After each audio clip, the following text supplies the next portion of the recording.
कार्यालय विकासखंड मुरादाबाद पर आयोजित कार्यक्रम में आज जिलाधिकारी पहुंचे।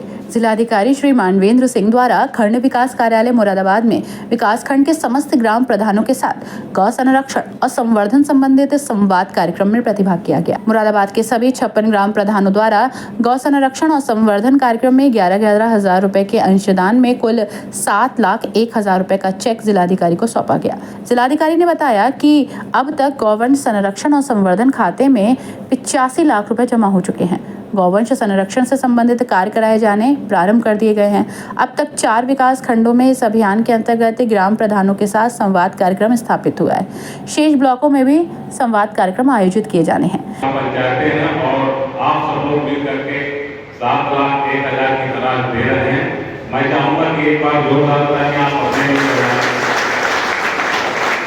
गौ संरक्षण, गौवंश का संवर्धन और गौवंशों की ठीक ढंग से सेवा करना आप सब लोग जानते हैं कि बड़े काफी जब हम लोगों ने बहुत शुरू किया होगा तब हम लोगों को मानव मिली थी और मानव का कर्तव्य है कि हम अपने साथ साथ दूसरों के लिए करें।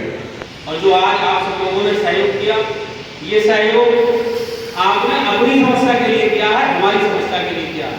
जो छुट्टा पशु है हर गांव का वो हमारा है, उसे हम ही छोड़ते हैं। कहीं बाहर से किसी गांव में अगर दूसरे गांव का है तो हमारे गांव का भी किसी दूसरे गांव में होगा और ये जब इस समस्या का समाधान होगा तो इसका लाभ हम सब लोगों को ही मिलेगा। हमारी फसलें सुरक्षित होगी और हमारा पशु भी सुरक्षित जगह पे रहेगा। आप सबने आह्वान में सहयोग दिया, 11,000 रुपए इसमें आप सबने दिए, आप सबका बहुत बहुत धन्यवाद। इस मौके पर जिलाधिकारी द्वारा बिना जन सहभागिता के गौवंश संरक्षण का महाअभियान अपने लक्ष्य को प्राप्त नहीं कर सकता। इसके लिए ग्राम प्रधानों की भी भूमिका जरूरी है। सरकार की सभी योजनाएं ग्राम प्रधानों के माध्यम से ही गांव तक पहुंचती हैं। जिलाधिकारी ने ग्राम प्रधानों का आह्वान किया और वे प्रत्येक माह कम से कम 3 बार संबंधित गौवंश आश्रय स्थल पर जाकर उनकी व्यवस्थाओं का जायजा लें और फीडबैक को प्रशासन से साझा करें। जिलाधिकारी ने अधिकारियों से आह्वान किया कि वे अपने क्षेत्र से संबंधित जनप्रतिनिधियों से जुड़कर आवश्यकता अनुसार उनका सहयोग जरूर करें। प्रत्येक ब्लॉक में 2 गौ आश्रय स्थल हो तथा प्रत्येक गौ आश्रय स्थल 10 ग्राम पंचायतों से जोड़ा जाएगा, जिसमें 3 पालिकाओं में मनरेगा श्रमिकों को इन गौ आश्रय स्थलों पर तैनात किया जाएगा। जिलाधिकारी ने कहा कि जनप्रतिनिधि केवल सहयोग प्रदान करेंगे, सभी कार्य सरकारी अधिकारी और कर्मचारी करेंगे। जिलाधिकारी ने कहा कि प्रत्येक गाँव से 100 क्विंटल भूसा किसान भाइयों से गौ आश्रय स्थलों हेतु सहयोग स्वरूप प्राप्त किया जाएगा। ग्राम समाज की खाली भूमि पर हरे चारे की पैदावार कराई जाएगी, जो गौ आश्रय स्थल पर रह रहे गौवंश के भरण पोषण के लिए उपयोगी होगी। जिलाधिकारी ने यह भी कहा कि इस महा अभियान हेतु जो भी धनराशि जमा होगी उसे प्राप्त ब्याज से ही कार्य उसी से कराए जाएंगे। मूलधन को खाते में ही रखा जाएगा। इस मौके पर जिलाधिकारी द्वारा सभी ग्राम प्रधानों द्वारा प्रदान किए गए सहयोग के संबंध में आभार प्रकट किया। आज मैं आप लोगों के बीच में 2 उद्देश्य के साथ आया हूँ। पहला उद्देश्य मेरा यह है कि आप लोगों से हमारे सीधे संबंध स्थापित और जो मेरा अब तक का अनुभव है कि जिलों का काम जिला है बहुत जिलाधिकारी और हमारी अपनी लंबी सर्विस है, उसमें मैंने महसूस किया है कि जितनी भी हमारी योजनाएं हैं, जितनी भी परियोजनाएं हैं, जितने विभाग से संबंधित है, यदि हमारे संबंध हमारे विभागों के अधिकारियों के संबंध ग्राम प्रधानों से अच्छे रहते हैं या उनके बीच में इंटरेक्शन है, आपस में संबंध स्थापित है, तो सभी परियोजनाएं बहुत अच्छी ढंग से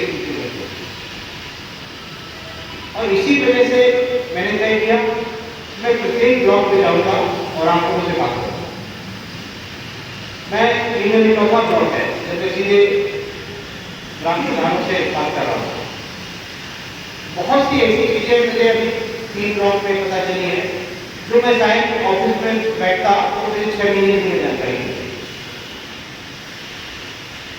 मैंने जब मैं ललित में मेरी पहली पोस्टिंग तो जिलाधिकारी थी और पिछड़ा हुआ जिला था, मैंने वहाँ पर इस चीज को महसूस किया कि अफसरों और प्रधानों के बीच में बहुत बड़ी डिस्टेंस वहाँ मिल गई।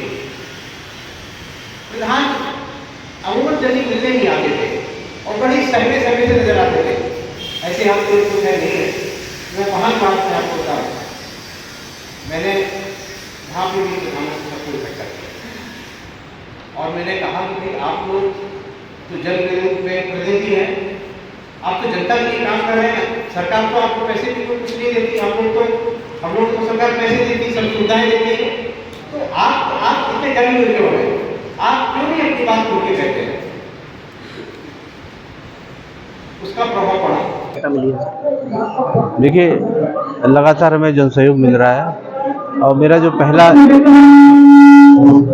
पिछले जनपदों का जो अनुभव है, मुझे पता है कि इसमें सभी लोग सहयोग करते हैं और जन सहयोग से ही इन सब कार्यक्रमों को हम आगे बढ़ा सकते हैं और उसी उद्देश्य को लेकर हम लगातार चल रहे हैं। यहाँ पर 14 गोवंश आश्रय स्थलों को हम लोग योजना हमने बना रखी है कि 30 नवंबर तक उसको हम फलीभूत कर दें और उसके लिए हमने कॉर्पस फंड, जो कि गवर्नमेंट का रहता है कि कॉर्पस फंड भी इकट्ठा करना चाहिए, तो हम उसमें लगातार लगे हुए हैं। यह चौथा ब्लॉक है। सभी ब्लॉक से सभी प्रधानों ने 11-11 हज़ार की धनराशि दी है, सभी अफसरों ने दी है और लगातार लोग दे रहे हैं। आज यहाँ पर 7 लाख से ऊपर की धनराशि ग्राम प्रधानों ने दी है और हमारा इस समय करीब 85 लाख के आसपास हमारा धनराशि इकट्ठी हो चुकी है। हम लोग लगातार जो प्रयास कर रहे हैं उसमें आगे बढ़ रहे हैं और बहुत अच्छे परिणाम निकल रहे हैं।